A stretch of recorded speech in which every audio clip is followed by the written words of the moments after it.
Hi Fabian, can we just start by getting some team news? What's the latest with Diego Gomez? He was spotted in training after coming off against Newcastle. Is he going to be fit for Manchester United?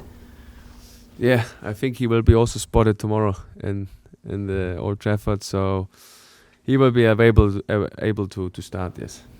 And what about Brian Gruda, Caro Mitoma and Joel Veltman? What's the latest with them? They're all close to the team, so maybe one or two of them might be available tomorrow. So we really have to go training for training because they don't have like big issues. It's really like small issues they have, nothing serious. So really have to go symptom adapted. So I can't say that they all will be available. I can't say that they won't be available. So we have to see really today how it's going, and then we have to make a decision. How important is Caro Mitoma in a game like this? He impressed at Old Trafford in the victory there last season, and having the two wingers really made an impression there.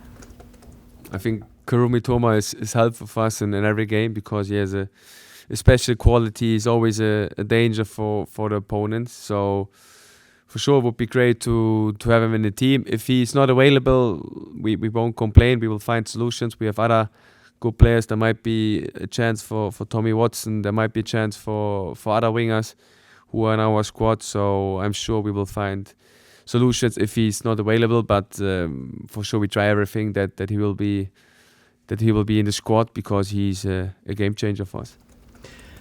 Danny Welbeck's 2 goals against Newcastle has prompted talk again of him possibly being called up by Thomas Tuchel, an England recall. How strong a case has Danny Welbeck got for an England recall, do you think? Again? How? How strong a case, how strong an argument do you think he's got for an England recall? I didn't talk to him about that. So I'm sure that he's only focused on performing here and performing well, and that's the only thing he can influence. And the rest, it's nothing what is in his hands. So it's nothing what he can control. It's only about performance in life. It's only about improving, that you get better like every week, that you are ready to play on the highest level. And I'm sure that Thomas will watch him. But I'm happy that I see that England is progressing well with Thomas. So I'm sure that he makes the right decision. And let's see what he will decide regarding Danny. Have you had any discussions with Thomas Tuchel about not just Danny Welbeck, but some of your players and the England team in general, and how he's getting on? For sure, like it's not a regular exchange, but if we have time, we are in touch. We don't talk specifically about our players. It's more about general football discussions. I really appreciate his opinion and how he's doing for the England national team. I congratulate him to qualify for the World Cup, and let's see what England can achieve in this tournament. But I think it's always good for me as a young coach to have an exchange with these kind of coaches. They achieved a lot, especially also Thomas, how he worked for England, how he worked in England for Chelsea was just impressive. So it's always an exchange where I can learn from. Just finally on Danny, in terms of talk of an England recall, what do you think he could offer to an international squad now? You talked about him being a role model for the players here.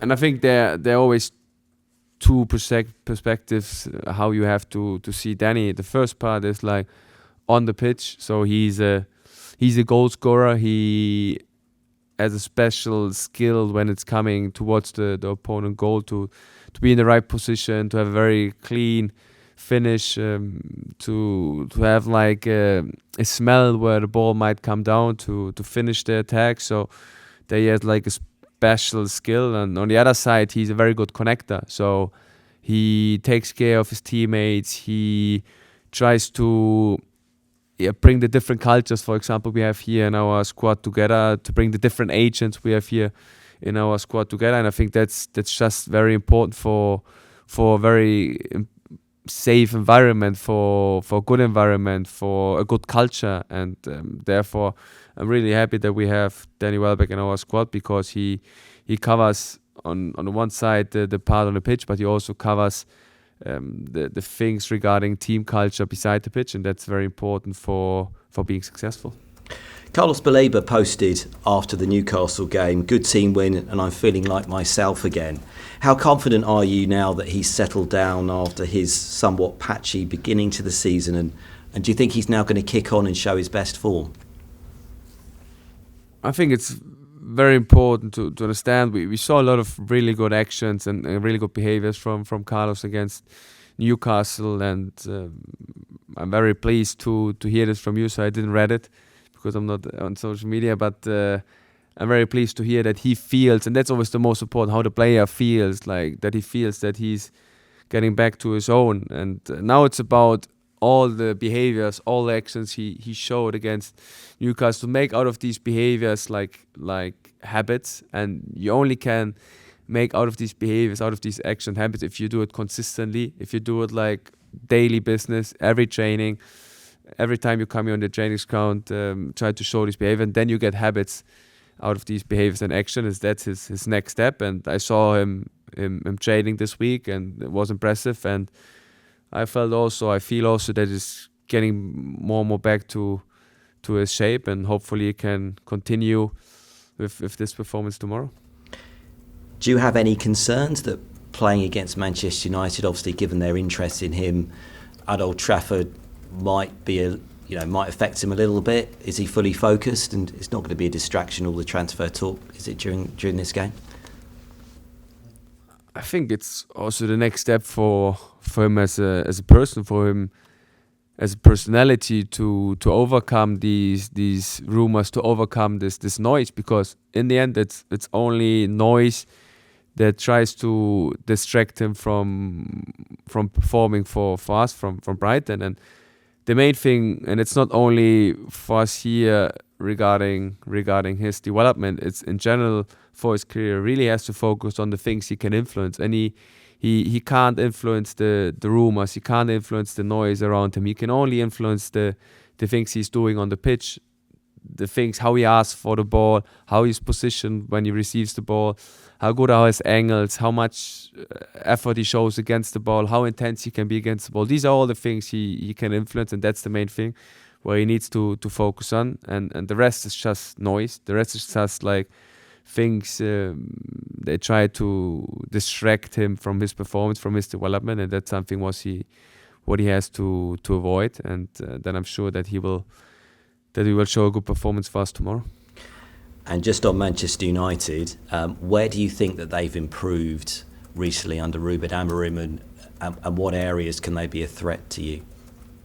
I think they play a more direct, a more vertical style, so more long balls trying to target, and Mbeumo trying to target Šeško, going with a lot of players for the second ball, try to win the second ball, and then continue on their wing with Diallo, with Dalot on the other side, trying to attack the box with a lot of deep runs. Of course, they have a really good individual quality in their team. They can change the game with one action, with more momentum. So every player from them, especially in the front, can decide the game with one action. No matter if it's Fernandes, no matter if it's Mbeumo, Mount, Šeško, Cunha. So you can mention all of them, all of their players. They have a great individual quality, and therefore they're always a danger for us. So we have to be staying alive for 90 minutes.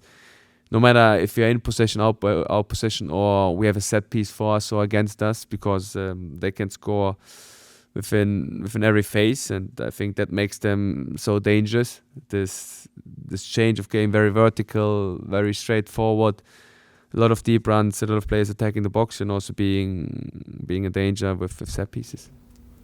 Thank you. Hi Fabian.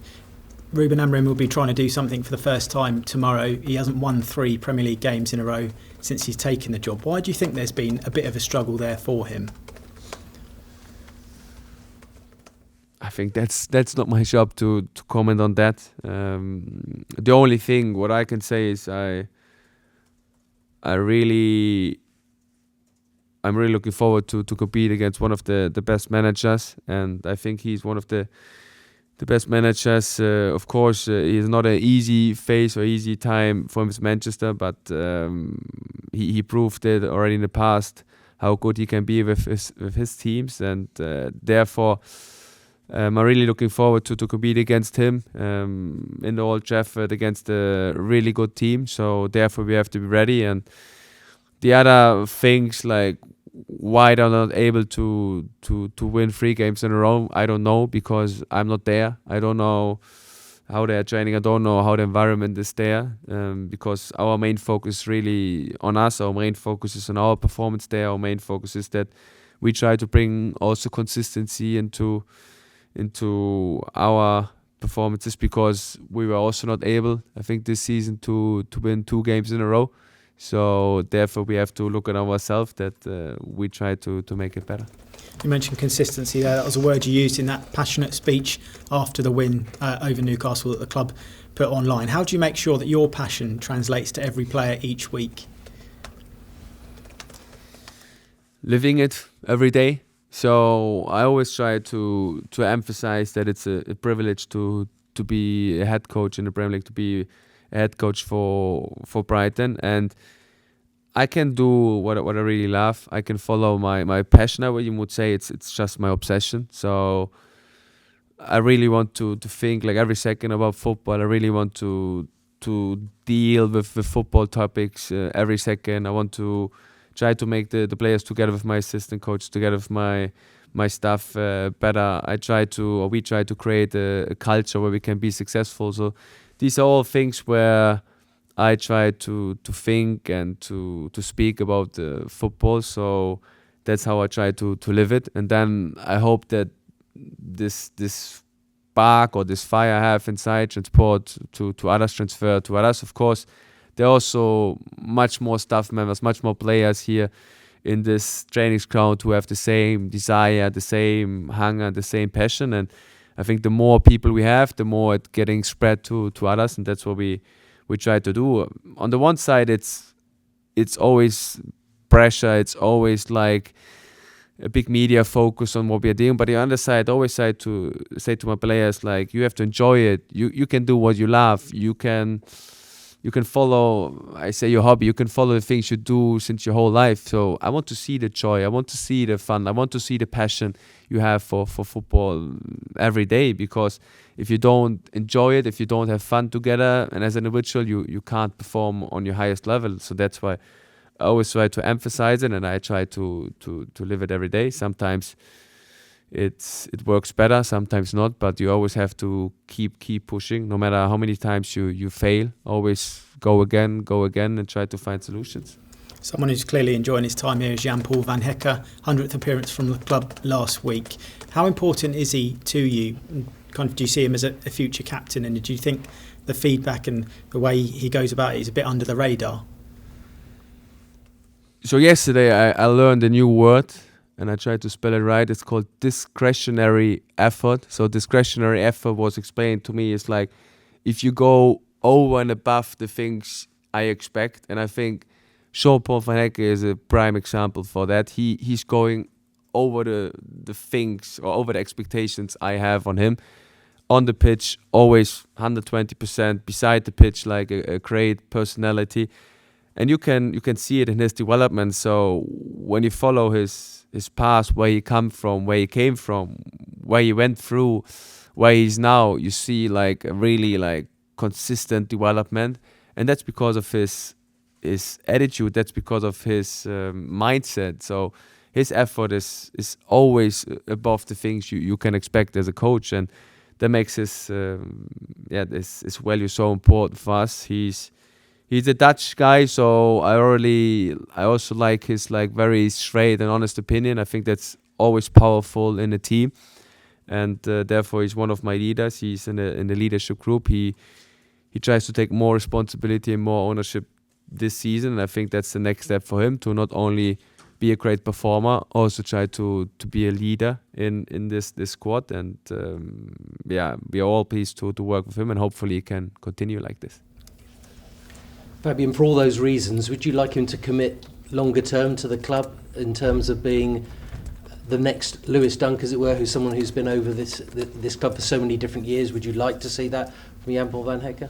Of course, like, great players, great personalities are always welcomed in this club, and I think there are some prime examples with Lewis, with other players who were here for a long time, who build like a legacy, and I think Jean-Paul van Hecke can be one of them. But the main thing is really that we try to make sure that he can perform like he performed the last games for us, that we really focus here in the present, don't try to focus in the future, try to focus on the things he can influence now, and these are his performances, these are his like developments regarding his role as a leader, and then I'm always pleased when I can work with great players, great persons, and hopefully he has a long and bright future here in Brighton.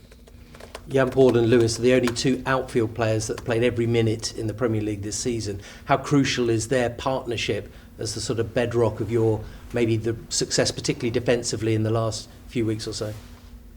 Yeah, for me it's very important to build like connections and relations on the pitch, and you can only build this when you have a consistency in the starting 11, and that's always what we try to aim for. Unfortunately, it's not always possible, so you have like small issues, small injuries, so you need to adapt. But I'm really big on building these connections, because on the one side it's like building a connection on the pitch, but also building a connection beside the pitch. And when you have this trust to each other, when you have like this relationship to each other, you make this extra meter for your teammate, you make this extra mile, you go into this extra personal duel, because you want to sacrifice things for each other, you want to suffer for each other, you want to be there for your teammate, you want to cover his back. And I think that's so powerful to build connections and relationship, because it really means something for them being together on the pitch, and that's something what we try to continue building on and off the pitch, not only for the centre backs. I think it's very important for